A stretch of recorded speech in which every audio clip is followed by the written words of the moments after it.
A very good day to Madam Diana. Today we're going to present our CHM256 video presentation entitled Gravimetric Analysis, Determination of Sulfate in Water Samples. Before we start our presentation, I would like to introduce our group members. Start with me. My name is Dayang Nur Aisyah binti Arifin with student ID 2022-845422. Hi, my name is Elena Ronald Banus, student ID 20222505996. My name is Jolini Alina Jetal with student ID 2022624332. My name is Nur Murfika binti Mat Kasim and my student ID is 2022863052. And I'm Shirin Shakira binti Zaini. My student number is 2022-894166. What is gravimetric analysis? Gravimetric analysis is a precise method used in chemistry to determine the quantity of an analyte by measuring its mass. This technique involves converting the analyte into a pure solid compound that can be weighed. Typically, a solution containing the analyte is treated with a reagent to precipitate it as a solid. The solid is then filtered, dried, and weighed. The mass of the precipitate is used to calculate the amount of the original analyte. Gravimetric analysis is known for its accuracy and reliability in quantitative analysis. And in this presentation, we aim to effectively illustrate how gravimetric analysis is utilized to determine the sulfate content in water samples, showcasing this method's importance and practical applications. Why monitoring sulfate in water is important for environmental and public health? In terms of environmental, we can see the impact in ecosystem health. Elevated sulfate levels can significantly impact aquatic ecosystems by shifting the balance of minerals, harming sensitive species. High sulfate also contributes to the growth of algae and invasive plants, which consumes oxygen and therefore creating competition amongst aquatic life. In terms of soil and plant growth, sulfate from coastal natural water can accumulate in soil, leading to acidification, which negatively impacts the agriculture field as crops may struggle to grow, plant health will decline, and nutrient availability will decrease significantly. Over time, soil acidification can release toxic metals that will further harm plants' root and reduce crop yields. Sulfate can also affect water quality. High sulfate levels in water can affect the taste and smell of it, making it unpalatable for us humans and wildlife. It gives a bitter and medicinal taste to water and also possesses laxative effect, a change in digestive system that makes us easier to poop. In terms of public health impact, sulfate present in drinking water can cause digestive issues such as diarrhea, especially in vulnerable populations like infants and the elderly. To make infant formula milk, maximum suggested dose of sulfate is lower than 500 mg per liter. High levels of sulfate can lead to dehydration and interfere with nutrient absorptions, leading to health risks to communities relying on a single water source. Sulfate can also impact infrastructure and safety. High sulfate concentrations or the sulfuric acid formed in water system can corrode water pipes and plumbing infrastructure that can be costly to repair and may open the door to other contaminants, including harmful metals like lead, into the water supply. This not only affects water quality but also poses significant health risks, including lead poisoning to humans. Last but not least, sulfate in water can cause skin irritation during activities like bathing or swimming. Prolonged exposure to such condition can lead to more severe skin conditions, especially for people with sensitive skin. Sulfate can remove too much oil from the skin, including the protective barrier that's meant to be there, resulting to redness and dry and itchy skin, which worsens pre-existing conditions like eczema and psoriasis. All of this is some of the many reasons why it is really important to monitor sulfate level in water. Next is gravimetric analysis. The principle of gravimetric analysis, which is a fundamental technique in analytical chemistry. Gravimetric analysis is highly precise and reliable because it is based on direct mass measurement. Gravimetric method of analysis rely on the mass measurement of the analyte or a compound containing the analyte using an analytical balance. This technique yields high accurate and precise data, making it one of the most trusted quantitative methods in analytical chemistry. Now, let's talk about sulfate and its role in gravimetric analysis. For its chemical structure, sulfate is a polyatomic anion with one sulfur atom bond to 4 oxygen atoms. It is commonly found in water body from both natural source and human activities. For its occurrence in water body, sulfate is commonly found in surface and groundwater source, including natural process and anthropogenic activities such as industrial discharge and agriculture runoff. The presence of sulfate in the environment has several impacts which can be categorized into three main areas. First, in terms of water quality, high concentration of sulfate can lead to issues including taste and odor problems. Drinking water standard often limits sulfate concentration to 250 mg per liter to prevent this issue. Second, regarding ecosystem health, elevated sulfate level can affect aquatic life, particularly fish and invertebrates. Finally, in terms of health effect, high sulfate level in drinking water can cause laxative effect and dehydration, especially in infant and livestock. Hi, I am Dayang Nur Aisha. I'm going to talk about a proper method for precipitating sulfate using a barium chloride and collecting the precipitate through a filtration. But before that, let's talk about sample collection. The tools that are needed are clean acid wash polyethylene or glass bottle, field datasheet, labels and waterproof marker, ice packs and cooler for sample transport, and personal protective equipment like gloves and safety glasses. The first step is for preparation of the containers. Use clean and dry polyethylene or glass bottle, rinse with distilled water to avoid contamination, and label each container with relevant information like date, time, location, and sampler's name to keep track of the samples accurately. The second step is the sample collection. For surface water, rinse the container 3 times with the sample water, and then submerge the bottle just below the water surface to avoid debris and fill it completely, minimizing the airspace to reduce the potential of chemical reaction that could alter the sulfate concentration and seal the bottle tightly. For underground water, purge the well by pumping or bailing 3 times the well volume before collecting the sample to ensure the water collected is the correct representative of the groundwater. Collect the sample directly into the sample bottle and also fill it completely to ensure minimal airspace and seal the bottle tightly. Step 3 is field preservation, storage, and transportation. If necessary, filter the sample in the field to remove solids and preserve the sample by adding a few drops of concentrated hydrochloric acid to lower the pH to prevent microbial activity and chemical changes if analysis is not possible to be performed immediately.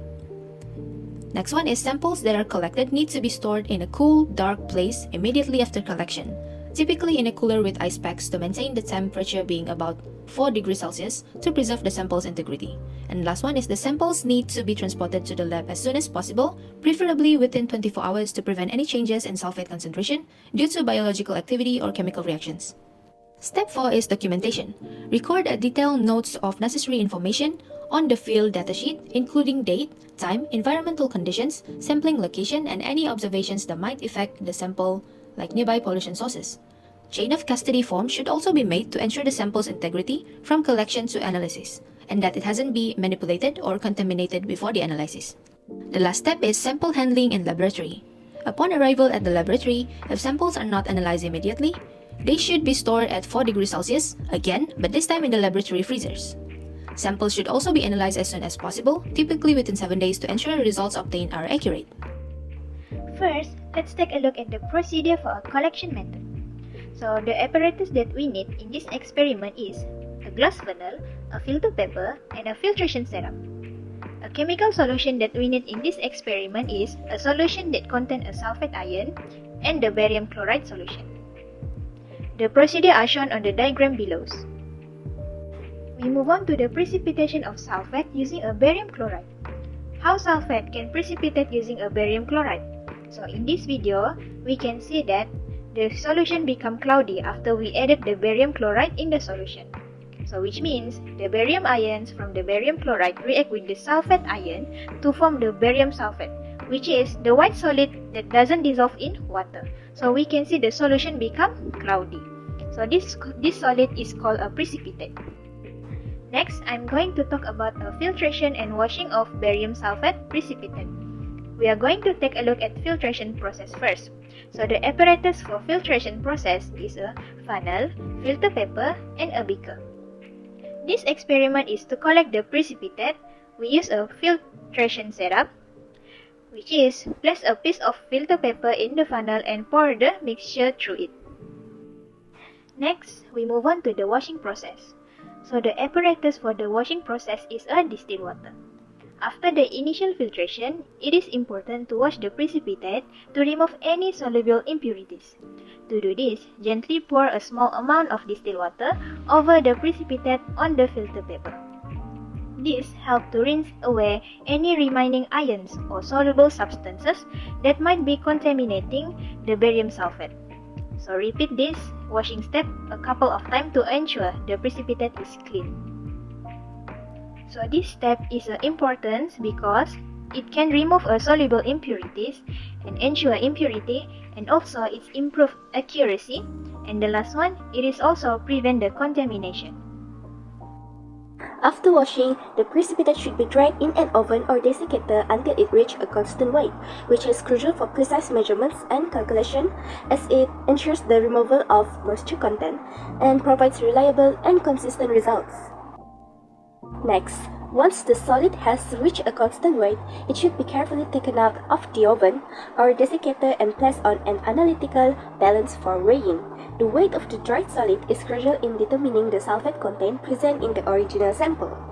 So here's the example of importance of gravimetric method in assessing drinking water quality.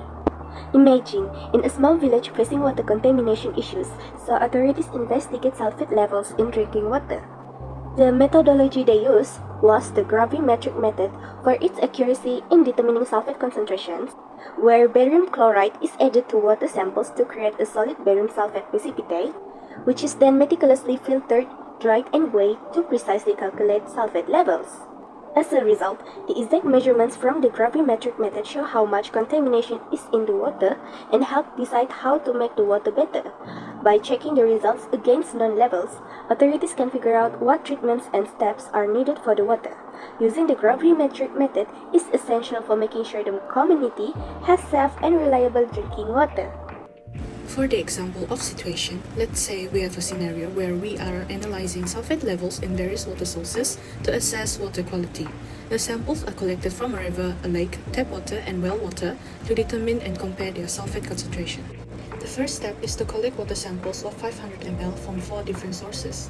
The first water sample is taken from River A, which is natural surface water, potentially influenced by upstream activities. The next water sample is taken from Lake B, where it is a closed water body with a possible contaminant accumulation. Third, we collect water samples from tap water, where the water is treated to evaluate treatment effectiveness.